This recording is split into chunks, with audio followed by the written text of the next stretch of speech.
challenging. There's a lot of runs in between the, in between the jumps.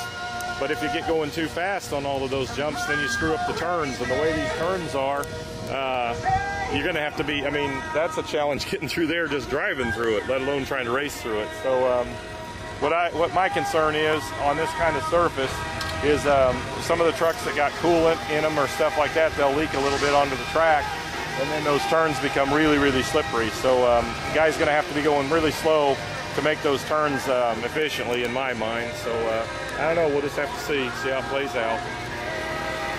It'll be interesting. Well, monster truck fans, welcome to Bristol Motor Speedway. It's every NASCAR and monster truck fan's dream. One of the great tracks of NASCAR mixed in with one of the greatest series in monster trucks, the Monster Truck Challenge. It's going to be an incredible night of action here at Bristol, and one of the most fun things to do when you first get here at an empty Bristol Motor Speedway is walk the banks, take a ride around the track, all the great things that a NASCAR fan couldn't resist doing when they arrive here at Bristol Motor Speedway. And those are all the things we're getting ready to head out to the track and do. And once we get that out of the way, we got interviews. We're going to introduce you to some new drivers to TMB TV. And we got Rich Schaefer with Monster Truck Challenge going to be telling us all about this great event they put together. And that's all coming up right now.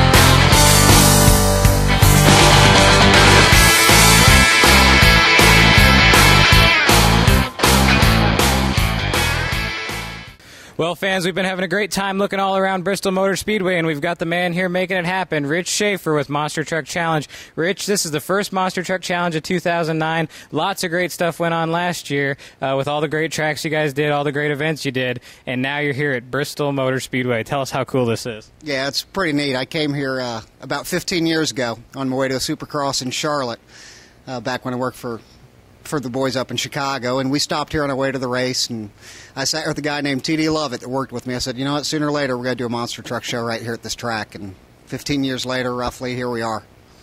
And it's pretty neat, too, because you look back to the days of Pro MT, another one of the real big racing series. You know, they did the show here, and, of course, that series didn't end up working out. But now Monster Truck Challenge is here, and you guys have a really neat course set up, too. Pro MT was just a straight line, you know, down the pit road, and you've come up with something similar, but, of course, has the Monster Truck Challenge difficult twist on it, too. Yeah, we're not straight line's fun to watch, but it's just not our style. We like to have the guys come up with something where it challenges them. It gives them a different variety where the Hemis have some strong points on the track. The guys that actually don't have the tall gears actually could have a benefit here, because if you have the big motors and the tall gears, you might go into the corners too tight and overshoot it, and you're done. And a guy that doesn't really traditionally run on these type of courses, that's not built for it, that's made for the indoor stuff, he's still got a good chance here. So it's really anybody's game. You know, it's a full length, about 1,800 foot.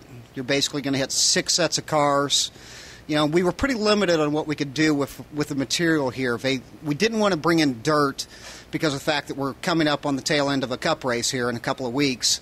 And, you know, the dirt on the asphalt, you just can't get the stains off of the track and things like that. So we went basically with a road-based material, try to keep it to a minimum. It's a lot bigger and better course than what they were able to do at the drag strip in the last couple of years here in Bristol, but it's a nice little primer into what we actually want to do going into this 2 or 3 years down the road. We've already got a few track layouts set up for 010 and 11 and things like that, but this is a good start for us here.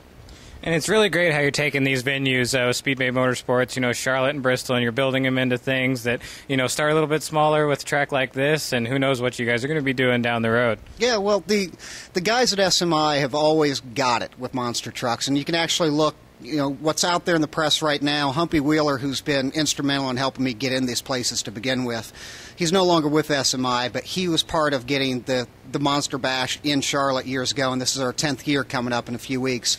Humpy recently in an interview in reference to the IRL was talking about how if you take away NASCAR, Sprint Cup Series, and you take away the Indianapolis 500, the model that the entertainment industry, motorsports industry needs to look at is monster trucks.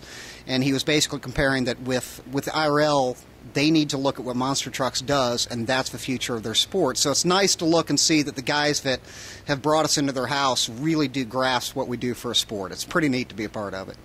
And it's been a lot of fun, too. And now, real quick, we're going to be in Charlotte here in a few weeks, and we're hearing you got some pretty wild track ideas out there, too. Yeah, well, it's going to be fun. You know, we've got some constraints to work around there with the lights in the infield, but we still got a lot of real estate to work with. So it's just a matter of figuring out, okay, how do we get around the lights? How much material can we get? You know, it's the 10th anniversary show, and Seamus Curley down there has really embraced what we're doing. He says, you know what, bring me 10 trucks for the 10th anniversary, and just tell me the number of how much dirt you want. So we're not sure the exact layout on it. We've scribbled on a lot of paper on this 9-hour drive down to Bristol from St. Louis, but there's going to be an over-under. Very good stuff. Now, real quick, give us the Rich Schaefer overview tonight. You've got a little bit different lineup here than the lineups you use usually, some different faces. What are we going to see tonight? Well, it really comes down to qualifying, because we've got, you know, it's not like a lot of the other sports where your times on lane choice through the night goes round by round. Unfortunately, you know, I need to change that over time and get it to that point. But for now, all your times on lane choice is based on qualifying. So if the big guns just mess up in those turns in first round, or excuse me, in the qualifying, it leaves it wide open.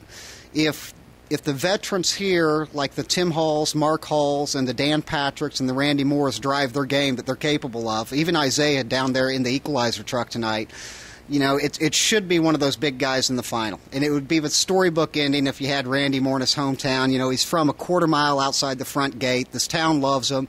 We're here because of Randy Moore. He's the reason that we're in the infield of Bristol, and it's a monster truck challenge. It would be a nice storybook to see him go into the finals. And if you're asking me to choose, it's hard for me to ever go against Dan Patrick on a course like this where it's a thinking man's track. Well, that's Rich Schaefer with Monster Truck Challenge. He's broke it all down for you, and it's all coming up right now on TMB TV.